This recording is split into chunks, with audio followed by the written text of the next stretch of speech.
আওয়ামী লীগকে সন্ত্রাসী সংগঠন হিসেবে উল্লেখ করে এর কার্যক্রম আবারও নিষিদ্ধের দাবি করেছেন জাতীয় নাগরিক পার্টি এনসিপির উত্তরাঞ্চলের মুখ্য সংগঠক সার্জিস আলম। গণহত্যাকারী আওয়ামী লীগের বিচার ও রাজনৈতিক কার্যক্রম নিষিদ্ধের দাবিতে বুধবার বিকেলে শহরের শহীদ টিটু মিলনায়তন চত্বরে এক সমাবেশে এই দাবি করেন তিনি। সার্জিস বলেন, আগামীর বাংলাদেশে খুনি ফ্যাসিস্ট দল আওয়ামী লীগকে যেখানেই দেখবে সেখানেই ছাত্র জনতা তাদের প্রতিহত করবে। এদিকে এনসিপির পূর্ব ঘোষিত এই কর্মসূচির পাল্টা হিসেবে বৈষম্য বিরোধী ছাত্র আন্দোলনের একাংশ সেখানে উপস্থিত হলে হট্টগোল বাধে।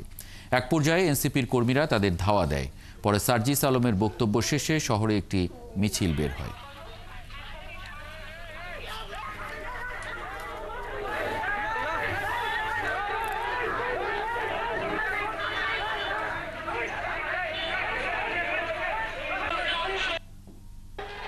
এই অভ্যুত্থান পরবর্তী শত শত ত্যাগের বিনিময়ে আজকে আমরা বগুড়া জেলায় দাঁড়িয়েছি।